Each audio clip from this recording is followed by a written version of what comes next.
Welcome to Retro Warriors episode 298. Woo. As always, I'm your host, Justin Baker, and as always, I'm joined by resident old bastard, Chris Saturn. Hello. Hello, Saturn. Hello. How are you? We're off to a brilliant start already. It always catches you off guard when I say hello back to you. I know. You're always like so upset. You're like, this isn't right. He's doing it wrong. We've broken the pattern. We don't really have any housekeeping this week. I should actually mention we're back on Google Podcasts. Yes. You can go listen to our producer guy. He does a show called Cinema Rogues. Yes. I don't know if I say it ever on this show. I'm on another show that's publicly available called Board Game Barbarians. That's true. Which I do monthly. It's been a while since you mentioned it on this show. I'll go do that show, and we'll do an episode of that, and not mention that I have this show. So I don't. It's like I'm moonlighting on this other podcast and not wanting anyone to know about it. But I do a tabletop board game show with the person I host Talking Wizards with, Andrew. That's true. And that's available. It's his show. I'm just on it. Right. What have you been talking about on there? We've been doing an advanced Dungeons and Dragons first edition play. I was really hoping you were going to say, tabletop stuff. It's tabletop stuff, things that you do on a tabletop, like eat food or, just all those tabletop things. Mostly tiddlywinks. And anyway, my week, I'm back on the Doom Eternal. Mm-hmm. Still fun game, still having a good time with it. I can only play it for like 30 minutes at a time because it activates portions of my brain in tandem with other portions of my brain to where my whole brain just feels like it's on fire. Like there will be some moments where I'm double fingering both triggers, so I'm hitting the bumpers and the triggers and hitting face buttons with like the edge of a knuckle and doing both sticks at the same time. Nice. Just to fucking traverse the game. Where I'm like, okay, I'm going to do double grenade, flamethrower, change weapons, and then I'm going to ice grenade, jump, double dash into a super shotgun. Like it's the amount of actions you perform in that game every minute. I can only do it for about a half hour before I'm like, I have to breathe. I start doing so many. Go ahead. That description makes me think that maybe I should not try that game. It's really fun. Like it eases you into it so slowly that you don't realize. But then all of a sudden, halfway through the game, you're like, "Man, I wish I could hit these two buttons at once, but I physically can't." So you're like, it does ease you into it. I have a hard time moving and acting at the same time in FPS games.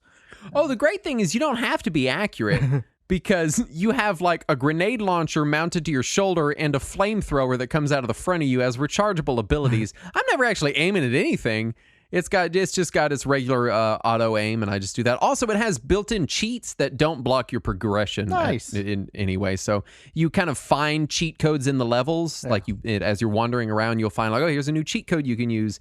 And then if it gets too hard, you can just flip on cheats. I imagine it probably disables achievements. Mm-hmm. But I don't actually know that because I haven't actually tried. Right. But man, just what a blast! It's definitely one of those games where every now and then you run into a section where you're like, I'm not quite skilled enough to do that, and you leave it for later. Right. Yeah.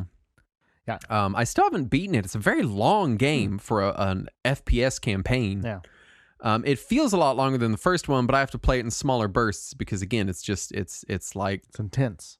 Yeah, it's like the video game equivalent of listening to speed metal in your car with the windows up at full volume, where it's like, yeah, this is a good time for a little bit, and then you're like, okay, but I got to take a break for a minute.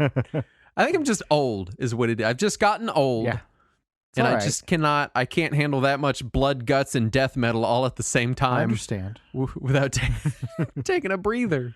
But that's really it. Like I mentioned last week, I had restarted Doom 3. Which I haven't really played through since it first came out. And there's apparently expansions and shit. So I started the game and remembered how bad I am at first-person games because I noticed that I was taking all this damage and I was trying to objectively critique myself, and I realized it was because anytime that an enemy showed up, I completely stopped moving. I was just completely like frozen in location, like I have to very meticulously aim at that head. Oh no, I think that might hit his torso. I'm not gonna fire yet. And well, now hold on. See, because there's your problem. There is Saturn. When you're shooting a guy in a video game, you can shoot any portion of the guy and it'll do damage. That's not good enough. It has to be the maximum amount of damage. Oh, don't play Doom Eternal. Yeah, so that's you're gonna fuck that up. I mean, play it because it's really good and it's on Game Pass, but I don't know that you're gonna love it. Yeah, that's my concern. Is listening to all of that, I'm like, oh, there's no way I'd be able to optimize that. I can't do that. Well, Doom Eternal, at any point in time, you've got all your weapons on your weapon wheel, a grenade launcher, an ice grenade launcher, a flamethrower, a chainsaw, a double jump, and a double dash. That's your tool set that you're working with. That's a lot of things to keep in mind. It is a lot of things. Yeah. And they do it intelligently where, like, if you chainsaw a guy, it gives you ammo. If you kill a guy with your flamethrower, it gives you armor. And if you glory kill someone, it gives you health. Right. So as you're playing, you're like, oh, I'm out of ammo, chainsaw. Oh, I need more armor, flamethrower. So, it ingrains it in your head like that. Yeah. But, I think if you literally in every FPS have to completely stop moving and refuse to shoot anything but directly in the head. Yeah, that's pretty much you my might action, struggle with the speed of Doom Eternal. Yeah, that's the concern I have. But non-gaming related, I got some Pixel Buds, the little headphones. Oh yeah. And I have not had fancy headphones like this before, so it was very strange. Yeah. First of all, they're tiny and they fit in my ears. And there's no cords and all that. I'm trying to figure out what kind of headphones you had before, and I'm just imagining that 1/4-inch like TRS plug on those big giant over-ear industrial headphones. Pretty much that they had in schools in like the 90s. Yes, that. No, I had some earbuds before, but these feel smaller than the other earbuds. And granted, it has the different tips and everything, which is also weird. I've not had earbuds that have different tips. I've always bought the $8 checkout line earbuds at the grocery store. That has always been my headphones. Now I have my preferred $8 headphone brand, which they're decent, but you gotta seek them out. Yeah. Generally, they're not decent. I've been using JVCs for years. That's been my $8 brand. Mine is the Panasonic Ergo Fits. Those sound very good. Fancy. Sub $10 headphones. But no, these are super fancy, and it's got the gesture controls on it, so you can just reach up to your ear and look like you're Uhura talking to the Klingon ship. And it's funny, Saturn. We've all been doing this for like 5 years now. Oh, yeah. It's still weird to me. It's weird and it's new, and I'm enjoying it. It's good, and it sounds nice. The audio quality is nice. Having nice headphones is nice. Yeah. It's one of those things where like it's like getting a new mattress where you're like, I don't want to fucking do that, and then you do it and you're like, I should have done this forever ago. This is really nice. Right. And I spend a lot of time laying down or listening to things. I should probably get better equipment for it. And I have multiple pairs of headphones because I've got like the monitors that I'm wearing right now, and I've got several different pairs of earbuds that have come with old phones or whatever. And I've got a shitty old Bluetooth pair of headphones, and so I've played with things in the past, and I always just assumed that I had really shitty hearing. That it did not matter what kind of speakers or headphones I had because my hearing is bad. And it's been the same with like when I go to people's houses and they have 5.1 systems or 7.1 systems or whatever. Right. I don't notice enough of the difference to care. So I'm like, I don't need all of this. But I put in these headphones and pulled up some music that I have heard 1,000 times. Like, I don't remember that instrument being there. When did that happen? Suddenly all the songs you like have a kazoo in them. Yeah, it's weird. Infuriating. I didn't realize so many people used the kazoo. It's been with the most common instrument. Most people can't hear it with their non-hipster headphones. I also didn't realize how much hair metal used the vuvuzela. They just love it, Just fucking Rat loved it. They used it constantly. Yeah, it's been nice. I'm enjoying it. Let's knock some news out. Yes, first up, Nintendo is shutting down its support forums. Weird. I'm guessing that it's a limited digital event, so they've only had support forums for so long. Right. Well, I think it was less than 10 years too. They have not been doing that venue for a while. I think I don't know what the point is. They want people to go back to calling them every time, I guess. I mean, granted, calling Nintendo is actually it's okay in the realm of calling big companies. Right? Usually, you usually get to a person pretty quick, and they seem to want to help. Yeah.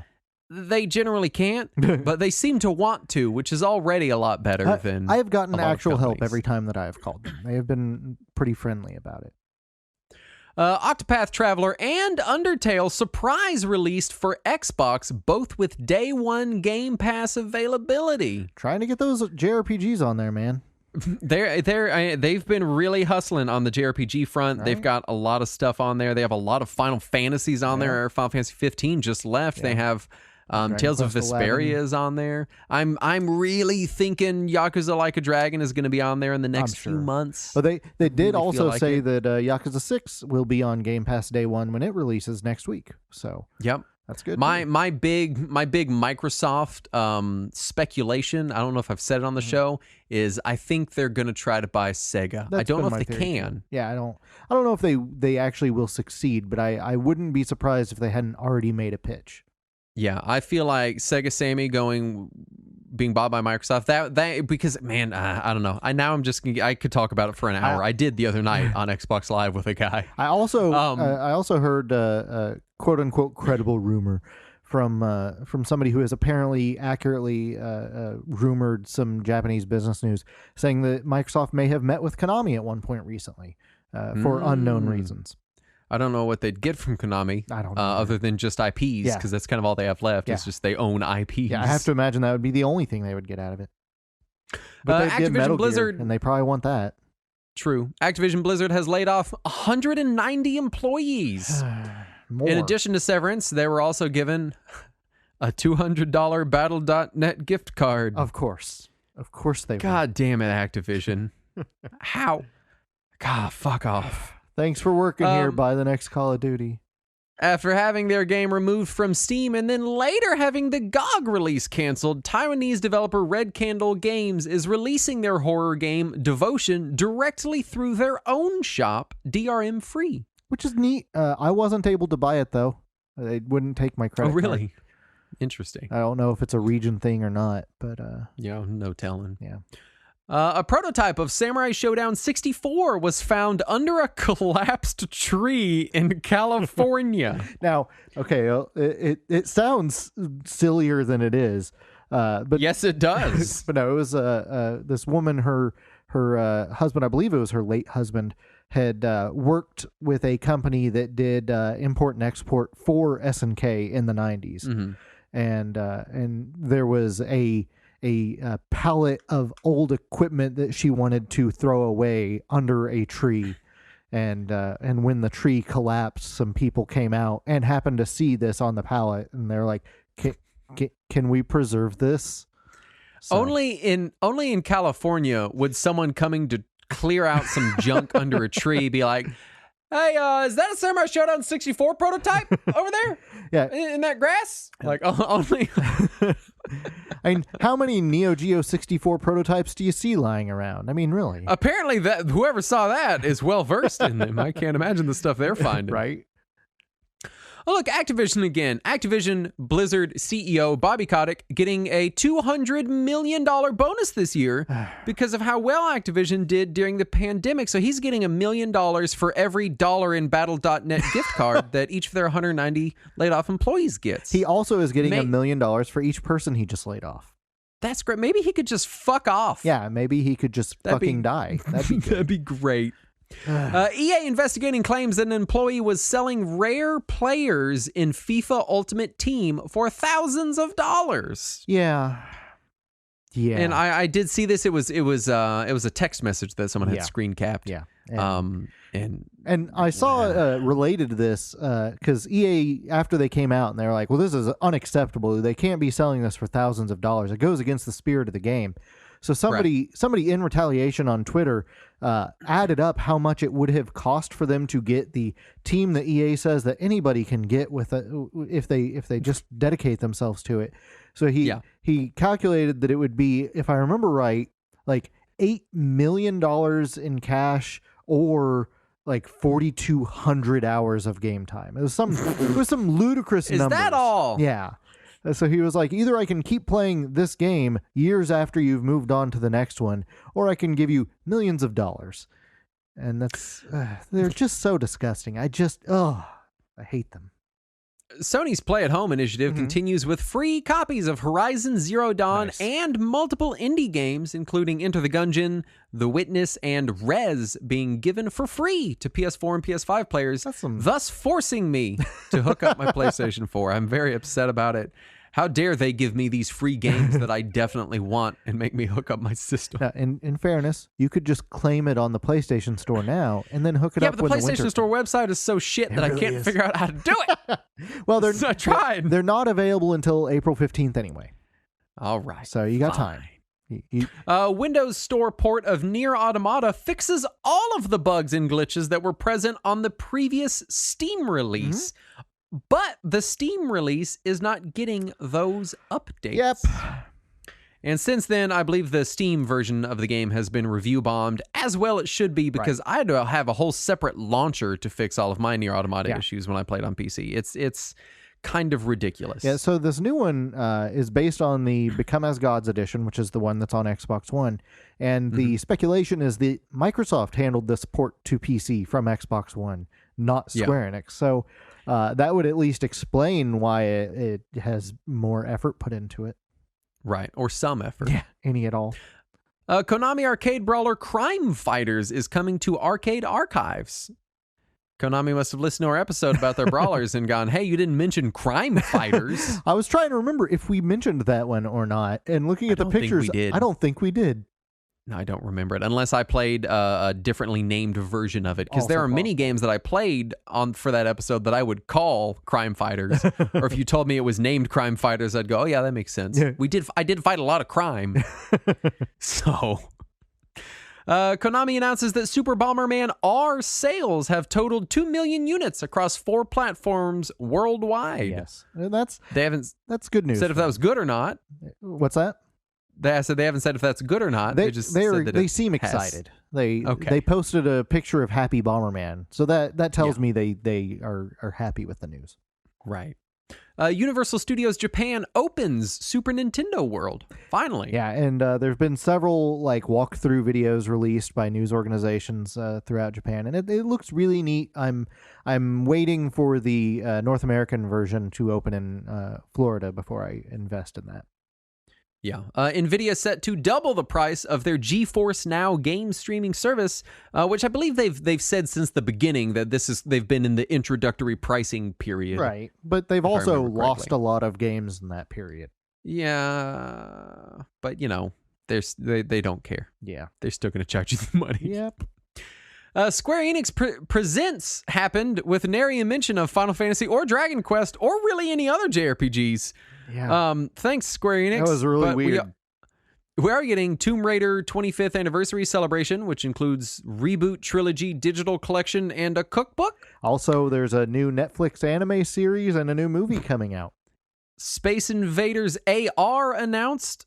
Some mobile games. I'm kind of trying to figure out why they did this presentation at all. There was a new Life is Strange announced, and there is a new game that I have already forgotten the name of. I think I don't know. I'm not even going to pretend that I know. They announced Just Cause Mobile, I believe. Yeah, that was one of the mobile games. They also announced a new Hitman mobile game, which is weird since they don't own the rights to Hitman anymore. Didn't they publish the other mobile Hitman game, Hitman Go? Yeah, that one came out back when they still owned the series.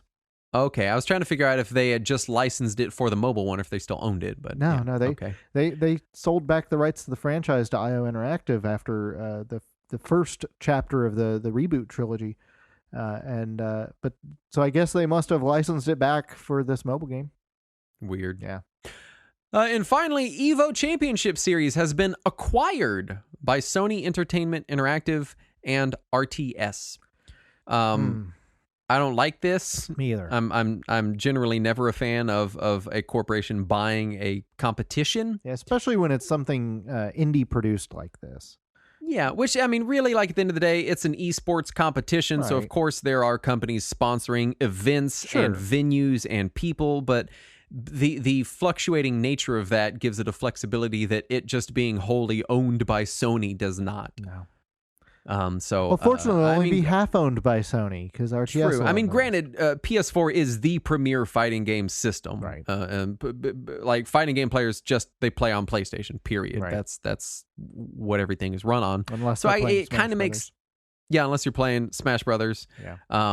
So I don't know. Like it logistically makes sense. Right. I'm still not a fan of the whole transaction. Me though. either.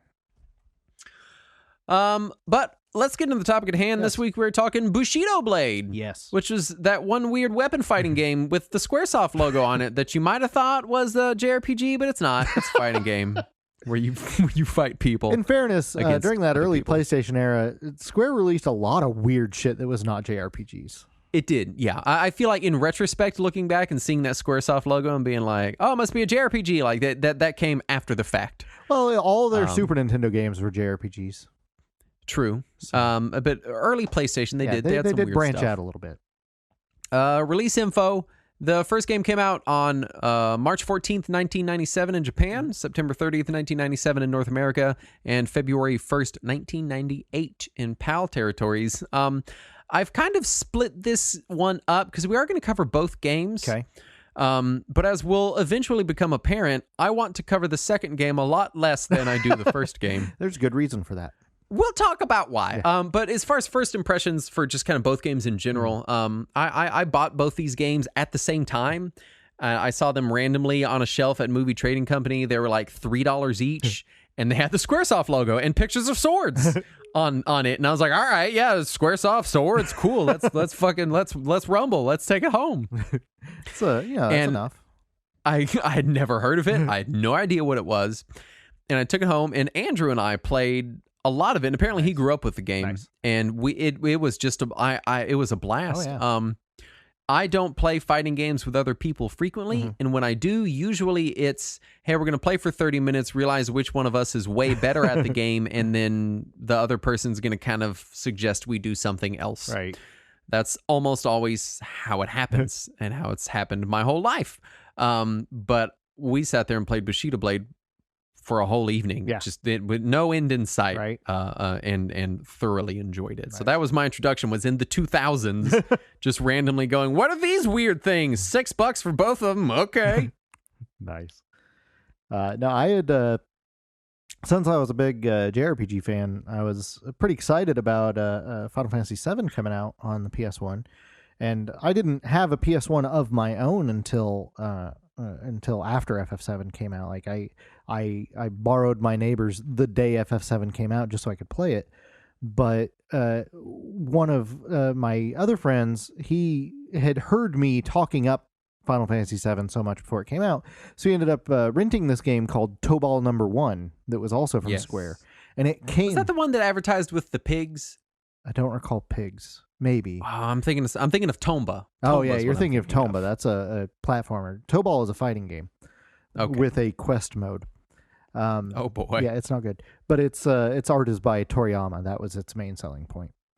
Oh yeah, I do remember that one. But I don't remember it from back in the day, right. but I know of it. But it had a Final Fantasy VII demo disc that also showed some previews of upcoming Square games, and one of them was Bushido Blade, and it told you nothing at all about the game. It just showed like a couple guys swinging swords at each other, and then one of them dies. And then another scene, couple guys swinging a sword at each other, one of them dies. And I was like, I have no idea what this is, but it looks pretty badass. So then when Final Fantasy VII did come out, there was another demo disc made available with pre-order that let you actually play it some. And I was like, I don't understand how this works, but I keep like instantly dying, and I don't know what's going on, and I don't think I want this. So of course I bought it. And then once I had it and we figured out that's just how it works, we got into it as kind of a party game for if nothing else was going on. Oh, I can see that for sure. It was something we could throw in where it was like, well, it doesn't matter who's better or not. We're just going to play some Bushido Blade for a little bit, and inevitably it would just be me running away from the other person.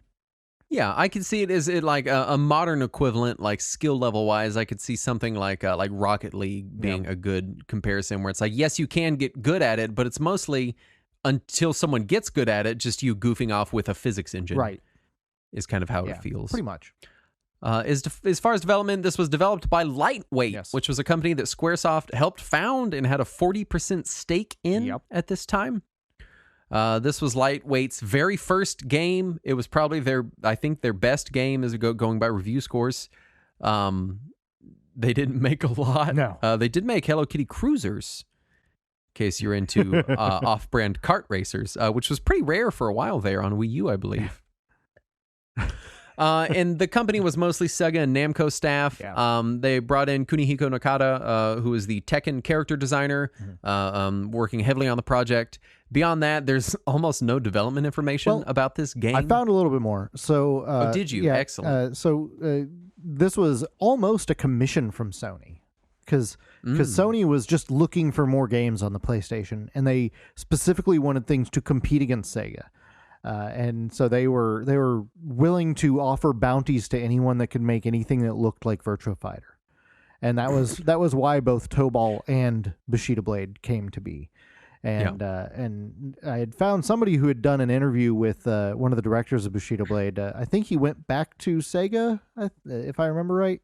But he had said that really initially their only objective was, how can we make this as gritty and realistic as possible?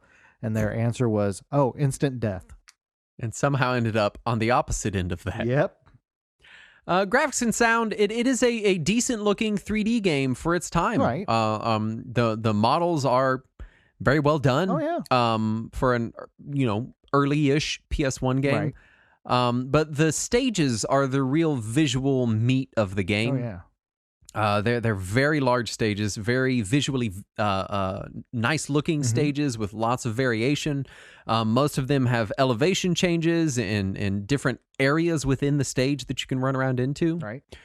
Which was really kind of unheard of, not only in fighting games, but just in kind of PS1 3D games, really. The soundtrack itself features very traditional style Japanese music, and some well-known voice actors for what ends up being a kind of bare bones but very atmospheric soundtrack. Most of my friends would insist that we just mute the audio and turn on other music while we were playing it. Usually because matches would last forever. Because it doesn't sound bad. No, it's not it sounds bad. very atmospheric for what it is. Yeah. But it's not something you're going to be humming after the fact. No. The soundtrack was developed by Shinji Hosoe of Namco and Arika fame. So they brought in good people and good voice actors to do the audio for it. It just wasn't, because they're hewing for that like you said, that realistic vibe. It comes off as kind of not bland, but not a lot going on, but decent enough. Yeah. But let's talk gameplay. It is a fighting game. Yes. There are many gameplay modes. First up, you have the story, which has branching paths and some pretty dark narrative elements. And famously, I didn't realize this myself because I mostly played multiplayer. But players had to fight honorably to experience all the bosses in the game. I hate that so much because it doesn't tell you if you fuck up. So you'll do something, even if you accidentally do something that is not within the code of Bushido. Stab someone in the back, throw dirt, anything dishonorable. Then it'll just let you keep playing like normal, and you'll finish another couple guys, and then suddenly you get to what should be one of the bosses, and it's like, dishonorable people can't continue. And it's kind of shitty about it. Yeah, I mean, it definitely is shitty. I like the idea of it, but yeah. Versus mode is you fight other humans. You have slash mode, which is you just fighting 100 random ninjas. Yeah. Not at once in succession. It's basically an endurance round. Yeah, you have practice mode for practicing. You have link mode, which lets you use the serial port to hook two PlayStations together. Which was awesome. You also have POV mode, which is... I think link mode only works in first person, doesn't it? I know that you can do POV mode in link mode, but I don't know if it's exclusively that in link mode. That was the only way we ever played I couldn't link up two PlayStations, right. So I didn't do it. But POV mode is the same game, but from first person perspective, and it's terrifying. And it's also bad. Yeah, it's very novel, but like it's not as much fun. The game also featured free movement. So in these 3D spaces, you can just hold the L1 button and sprint around these relatively large environments. Yep. So you can run to a lot of the stages have, again, multiple areas. Like in the cherry blossom stage, there's like this little pit that's down that you have to jump down into. There's the little cherry blossom trees that you can cut down and fight within. There's like a little parking lot out next to them. Yeah. So it really feels like multiple fighting game stages crammed into one little area that you can sort of just free run around in. Or run away from your opponent so that the round never ends. Or run and climb up a ledge and then stand at the top of the ledge so when they climb up the ledge, you kill them. Yeah. But it's such a neat idea that, it's one of these 3D fighting games, but you can run around this whole stage, which was weird at the time. Especially at the time, because we were so used to hearing ring out from Virtua Fighter or from Tekken or from whatever. Everything had a ring out that if you got even slightly outside of the square, you would collapse. Right. You would die instantly. Yeah. And my favorite part was in almost all of them, as soon as you got like half of a toe outside, they would look like they tripped and stumbled their way out of the ring, even if you were intentionally running out there. Yeah. The game uses high, mid, and low stances. All attacks are performed in one of these 3 stances, and you can cycle through the stances. Yep. Changing stances is both slow and easily telegraphed. So it's one of those things where sometimes you'll be playing with someone and you will both just be changing stances real fast to try to catch the other one off guard. Like they won't see that you just changed to a low stance. Right. And the game really wants you to master this, what it calls a crouch step. So according to the manual, it calls this move essential. It allows you push R2 twice, and it allows you to crouch and quickly move forward. And that crouch step, you can transition into many other moves. It's how you transition into throwing dirt or using your throwing weapon. It's how you transition into a lot of different attacks. And so most of the actual gameplay of this is you and another person. First, inevitably, you sprint around until one of you decides to stop sprinting and the other person stands there. You inch toward each other, changing stances up and down a whole bunch. And then one of you will crouch step and transition into some move. Yeah.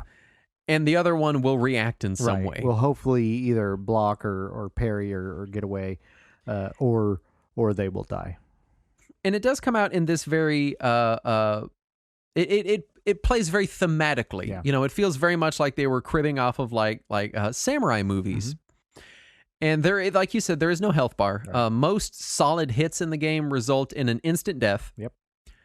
Exactly how the hitboxes operate is kind of loosely interpreted by the engine. A little, yeah. Sometimes I'll run up and stab someone directly in the face, and now their arm just doesn't work, and you're like, okay. Yeah. Other times, you just barely nick someone and they die, which I guess is sort of realistic. Now, also the buttons, the actual input is pretty easy for a new player to at least mess around with. Yes, even if it's easy to get into, difficult to fully understand. Right. If you're not looking at advanced moves or whatever, you can quickly tell somebody, oh well, triangle is high and circle is mid and X is low, because that's where they are on the controller. At least I think that's what it is. And I like that you bring that up, because a lot of the coverage I read about this game was talking about how complicated the control scheme was. I've been playing the game for a long time, and it was not until playing for this show that I actually read the manual and learned how to play the game. And I got by just fine. Right. The game famously has what they call the body damage system. So you could have individual limbs of any combatant get damaged, which would limit a character's attacks and movement accordingly. So you could damage a leg, and then your character is kind of crawling everywhere. Damage an arm, and then suddenly you can't do any attacks that use both your hands. And this was something that was very highly lauded at the time. And several people I knew bought the game entirely because they read about this. It was very celebrated. All the reviews I read were like, body damage system is awesome. In practice, I think it's really fun. I do think sometimes it leads to these weird drawn out matches where like both combatants are crawling and one of their arms don't work. But even that it's tense in like this watching snails race kind of way. And you can end up where like both of your arms and legs are damaged and all you can do is just roll. And you just flop. Yeah. And you can still win from there, which is the funniest possible outcome the game can have. Yeah, and like I saw some reviewers complaining that like the matches would drag on, and it's like they're still fun though. Yeah, They might go on longer than you want them to because there's also no time limit. There's no time limit, no health bar. There's no GUI at all. But it's still so goofy and fun. I really do like the body damage system a whole lot. I think it's really smart. I think it plays directly into the game's theme perfectly. As far as characters, there are not a lot. No. You have Kanuki, Utsusemi, Black Lotus, Mikado, Tatsumi, and Red Shadow. And while each character has usually 2 special moves, the real characters in Bushido Blade are the weapons, which have much longer move lists. Yes. The characters themselves, outside of their limited special moves, really feel largely interchangeable. Right. The manual says that they have different stats. I don't believe it. No. I've never noticed anything different. Yeah. The weapons you have available are the katana, nodachi, longsword, saber, broadsword, naginata, rapier, and the sledgehammer. Classical melee weapon, sledgehammer. And each weapon had not only its own list of attacks that could be performed, which were subject to the body damage system where applicable, but each character had some special moves that only they could do with only certain weapons. And what I like about this is that it leads to this situation where you might learn a weapon. Right.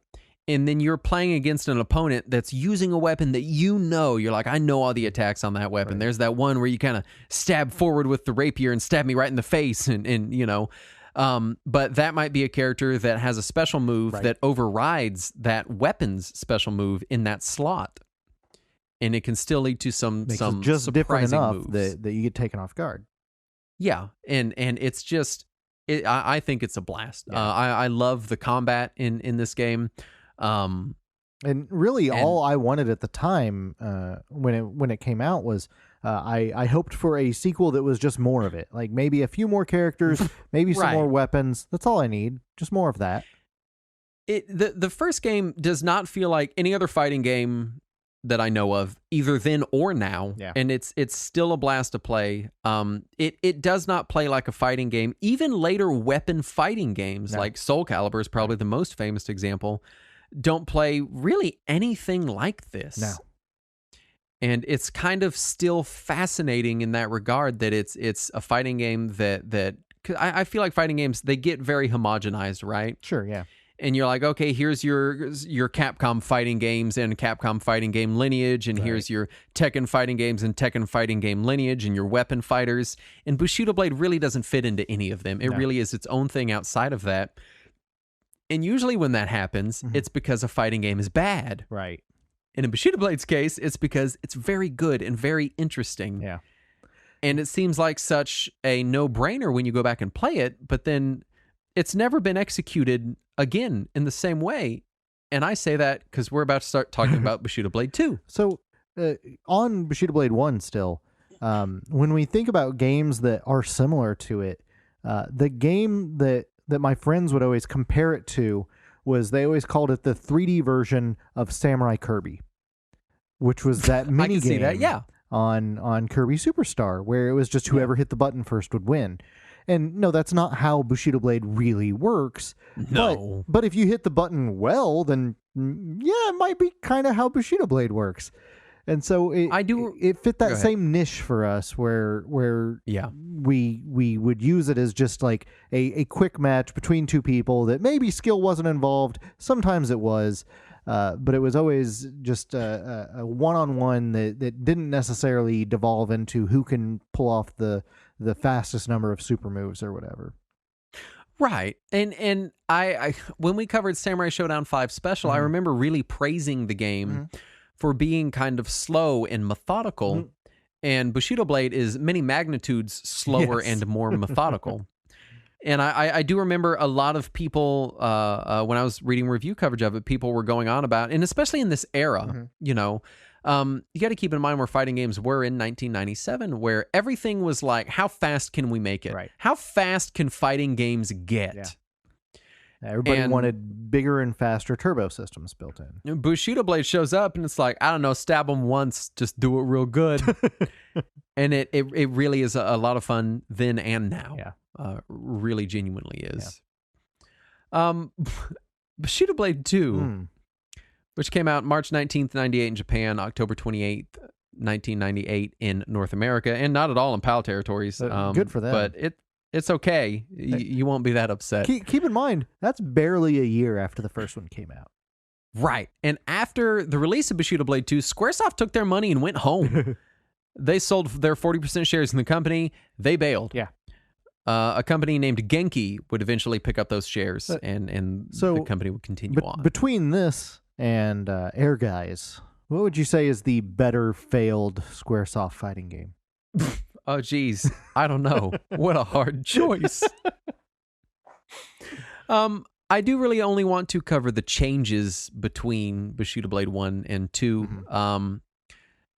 Graphically, Bushido Blade 2 looks worse. Yeah.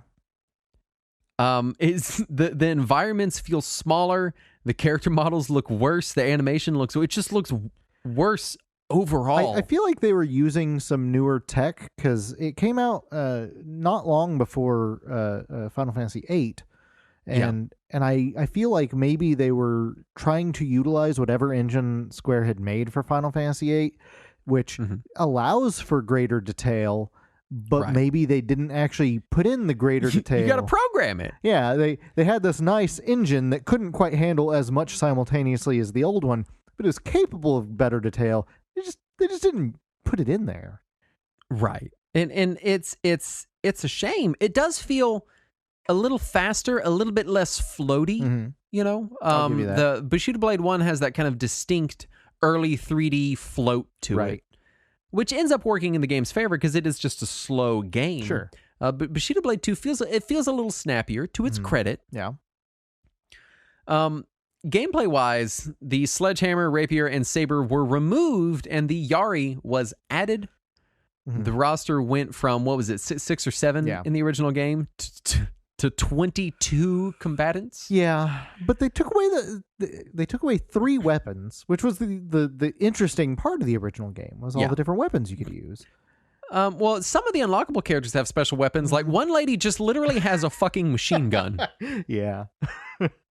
And I was playing with Andrew, and we turned on cheats to unlock all the characters because, you know, we're cheaters. And I picked that lady, and I show up in like a leather bikini with a machine gun and just instantly shoot him to death. Yeah, that's what feudal Japan was like. Exactly like that. The move roster for each character is expanded. The controls themselves are simplified, which from a learning perspective is nice, but it feels completely different than Bushido Blade 1. Like if you had told me that they were not sequels, they were just 2 different weapon fighting games from the same era, I totally would have believed that. I'd have been like, oh yeah, you got the good one and then this worse one. The number of attack buttons was reduced from 3 to 2. The blocking system was overhauled to be a little more useful. And changing stances was distilled into the square button. Yeah. Which is annoying. And it's weird. Reading coverage at the time, people praised the simplified controls. Yeah.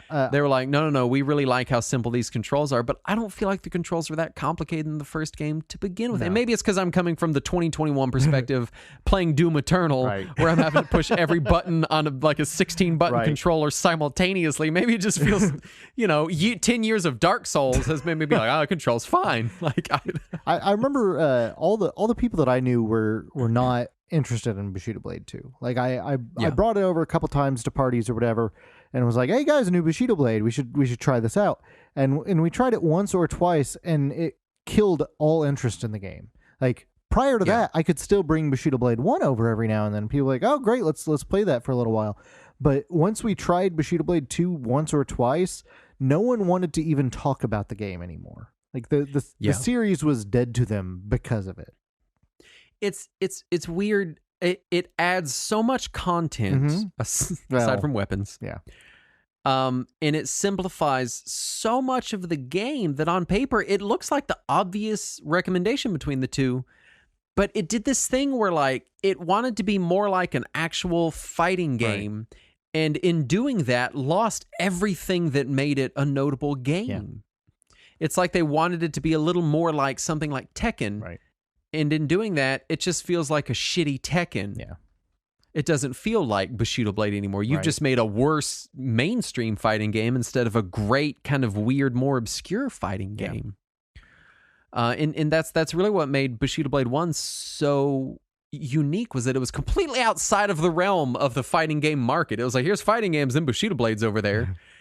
You know, it would be like if they started Capcom-izing the new Smash Brothers. Right. Like, sure, that might be a good idea on paper because, like, people love Capcom fighting games. Right, but you'll lose your entire current community. Yeah, you'll lose what you've worked. You'll lose this feel that you've worked for. You know, this unique, weird, unrefined charm that the original game had and still has. Oh yeah. They also did some boneheaded stuff. Again, the stages, I don't know that they are smaller, but they feel a lot smaller. Yeah. I can see that. The story mode was expanded. It has some companion characters and stuff. It's much more of a developed narrative. Slash mode has to be unlocked by beating the story mode. Yeah, I never did because it was just so boring. And so it's this thing where it really just feels like they're like, let's add all this content and story and characters and stuff, and it's like, yeah, but you took all the good, all the good stuff's gone, right? And it just further proves that it doesn't matter how much content is in your fighting game; it matters how fun your fighting game is. And this was one of the first games published in the U.S. by Square Electronic Arts after they formed that new merged company, so that Square could publish their own stuff over here through Electronic Arts. And the joke among all my friends was, "This is what happens when EA touches your game. It becomes this." So it's hard because I don't feel like Bushido Blade 2 is a bad game taken on its own. Yeah. I feel like it's an okay game. It's not a great game though. Yeah, it's a mediocre. It's an unnotable game. Yeah. If I'm imagining a world where Bushido Blade 1 never existed, then yeah, Bushido Blade 2, it's fine. Yeah. It's got some interesting ideas, It'd be but forgotten. they're all strictly worse ideas Yeah, from when compared to the first game. It would have been a completely forgotten game. It would have been right there. Oh, yeah. As far as Square's releases go, it would have been right there with like 3D World Runner. Like, it is technically a game that you could get. What I find interesting is, critically, Bushido Blade 1 was kind of middling to positive for the most part. Next Generation Magazine fucking loved it. Yeah. They gave it a perfect score. Nice. They were like, this is it. This is video games distilled. We've figured it out. Next Gen was often a little different than everybody else review wise. I've noticed that. But they had some heart. Yeah. Critics in general were mostly in disagreement over the one-hit kills as a mechanic in the game. Right. And I feel like taking one-hit kills out of Bushido Blade 1 just ruins the game. Yeah, there's really out of either one. I mean, Bushido Blade 2, it feels like in the sequel, it takes a lot more to kill someone. I don't know if it's just that I'm worse at the sequel or what, but it felt like matches went on forever. Yeah, I can see And that. in the first game, you'd play 20, 30 matches in a row, and some of them would drag on, but other ones you'd be like, oh, I'm dead. Yeah. Like, that's Bushido Blade distilled Right. is, okay, I got my sword, no, I'm dead. Like, that's it. Especially if you're playing multiplayer, because it could be hilarious how fast the controllers get passed around the room. Right. The game was compared to other fighting games at the time, and in comparison, it's a much more slower and methodical type of game. So I don't know that it's fair to compare this to like Street Fighter Alpha 2. Right, yeah. I don't know why you would. But it was the contemporary game at the time. And then Bushido Blade 2 fared slightly worse, but not by a huge margin. Next Generation once again gave the game a perfect score. They just really fucking loved it, man. They didn't care. They're like, it's everything the first game needed. They added it. Machine gun lady, worse combat, worse graphics, everything that needed to be added into Bushido Blade. Yeah. Here it is. But EGM scores on it ranged from 6 to 8. I really thought that going into, because I played the games and then I was going to go into coverage, and I thought the coverage was going to be like, oh, Bushido Blade 1 is great, Bushido Blade 2, no. And the story is more like Bushido Blade 1, you'll either love it or hate it. I don't know. Bushido Blade 2 is pretty good. Yeah. And that's not my headcanon. I didn't know anybody in person that preferred Bushido Blade 2 to Bushido Blade 1 either. In fact, I knew plenty of people who enjoyed Bushido Blade as that one weird game, and if they even knew of the second one, they were like, "Oh yeah, but it ruined it." That seemed to be the consensus at the time, anyway. Right, for sure. As far as Legacy, both games are available as PS1 classics on the PlayStation Network. I thought I read that. Did I misread that? I was not aware that either of them had been released on PSN. I thought that those were forgotten. Oh no, yeah, games. you're correct. Never mind, I'm wrong. Oh, I think I probably read a thing that said they should release it on PlayStation Network. That is true. So yeah, they're still stuck on the PlayStation on a disc. That's it. Yeah. That's all you get. Yeah. There's been no remakes, no ports to anything else. No. Lightweight went on to make 4 Kengo games. You have Kengo Master of Bushido, which is on PS2. Kengo 2 Legacy of the Blade on PlayStation 2. Kengo 3 on PlayStation 2. And then basically nothing. Yeah. And apparently the actual production team at Lightweight more or less dissolved after Bushido Blade 2 and went on to other things. The interview that I had found with the guy, I'm pretty sure went back to Sega, he had said that even if they wanted to make another Bushido Blade, everybody is everywhere, and the people who cared about it have moved on to 100 different things, and nobody has the energy or the time to devote to something that they don't think would be successful in the modern era anyway. Yeah. And then the 4th Kengo game was Legend of the Nine. That was on Xbox 360. And to tell you how poorly received the Kengo games were, only one of them even has a Wikipedia article. The first one, Kengo Master of Bushido, has an article. Yeah. It was not a good game. And then the rest... The Kengo 3 on Wikipedia literally has 3 sentences. That's all that's written about it on Wikipedia in its entirety. These were not well-received games. They you know, it seems like they really struck gold with Bushido Blade, and it seems like it was on accident, and they don't know how to do it again. I believe that. There is a Kickstarter game called Die by the Blade that on its main Kickstarter page is like, yes, this is a spiritual successor to Bushido Blade. Now, in that vein, every couple of years I have seen some kind of indie game or Kickstarter game or something that's like, we are the successor to Bushido Blade, and I've never heard any of them get any kind of praise at all. And I'm not trying to knock these guys' game. Maybe it'll be just fantastic, and I hope that they have great success with Maybe it. it's the one. Right. But I'm very wary of that idea because we hear that pretty often. And we also have seen other games where developers have said that, hey, we were influenced by Bushido Blade. Even people from Software have mentioned that they had some influence from Bushido Blade. They won't say from which game, but probably the Dark Souls series. Right. So you know, the game has had some impact on both developers and fans, but it's not shown in any kind of direct successor in any way. It does seem like this weird kind of like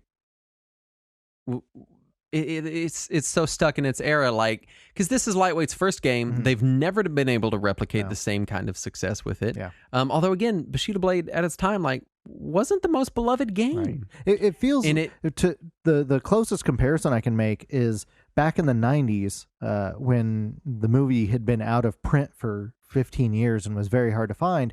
All these different directors would all come out and say, well, you know, my biggest influence was David Lynch's Eraserhead. And you couldn't find the movie to know if it was any good or not. And when you finally did, you learned it was trash. But all these people reference this movie and they're like, oh, it's great, it's amazing, you have to see it, it greatly influenced my work, but it's not available anywhere, and you can't just watch it. Yeah. Bushido Blade 1, I think it's still worth tracking down. It's still affordable. You should still play it. It's a great game. I wholeheartedly recommend it to anyone looking for something a little bit different. Yeah. Bushido Blade 2 is a decent enough weapon fighter, but I would take a Soul Calibur or something similar over it. Oh, definitely. Any day of the week. Right. Yeah, I would agree with that. Bushido Blade 1, if you can either find a disc for cheap, I don't know what the price is like these days. I'm sure it's stupid, but if you can find it for cheap, it's a lot of fun, especially if you just want to get some people together who don't even know how to play the game. You can still have a good time with it. Right, and, for sure. And if you're playing it on an emulator or something, I still generally recommend playing it with somebody else. I found the single player somewhat lacking compared to what I would have wanted from a fighting game of that era, but the multiplayer makes up for it. It's just dumb and fun and fast. Loose price on Bushido Blade 1 as per price charting as of this recording is $14.99. Oh. Complete is $32.58. Bushido Blade 2 is $13.18, $26.24 complete. Those prices are lower if you are wanting Japanese copies of Bushido Blade 2 or PAL copies of Bushido Blade 1. So it's still affordable. Yeah, you could pick that up, and it'll still play on a PlayStation 3 or a PlayStation 2. It's probably the only actual PS1 fighting game that I go back to. Everything else has been ported everywhere else, except for Street Fighter EX Plus Alpha. Or I can get arcade versions of them, that I would play over this. Yeah. But Bushido Blade I think it is the only PS1 exclusive fighting game that I still go back to and still play and still enjoy. But what about Battle Arena Toshinden 3? What about Battle Arena Toshinden 3, Saturn? You got something to say? No, I really don't. Anyway, play Bushido Blade 1. Yeah. Don't play Bushido Blade 2. And, man, enjoy it. It's such a fun game. Yeah. And you should also enjoy our content over at patreon.com/retrowarriors. Someday you're going to have a good segue. You can get our spinoff show, Talking Wizards. You can get uncut versions of this show. Yes. It's a good time. You could also come chat with us in Discord. There's a link in the show description. Right. You can also purchase Retro Warriors merchandise, which we've not talked about for several months, but has been available for several months. We have a Redbubble. That's true. Which has stickers and shirts and mugs and socks available. Yeah. If you want to support the show but maybe you don't want to do the whole Patreon monthly subscription thing. Are there food chat socks? There are not food chat socks. There are only food chat pins and stickers, I believe. Damn. But yeah, I do have the Redbubble set up. If you want to go kick us a few dollars and get a cool piece of merch, then you can do that, and we would greatly appreciate you, whether you do or don't. Yeah, because we just appreciate everyone. We just appreciate everything. We're just but very we especially people.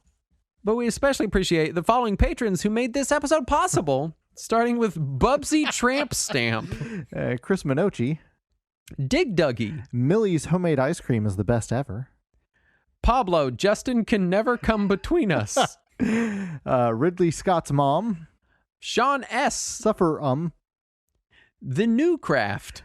You work away life every day for cash that can't buy back what the job takes. Not if you rode every seahorse in the world. I assume that's from a song. I hope so. I don't know the song. Me either. But I'm going to assume that it is. Those are all the wonderful patrons that make this show possible. And we appreciate them, and we appreciate you listening to this show. Definitely. And thank you for doing so. I don't know why I'm being weird. Anyway, we'll see you next week. Thanks for listening. And as always, let us cling together.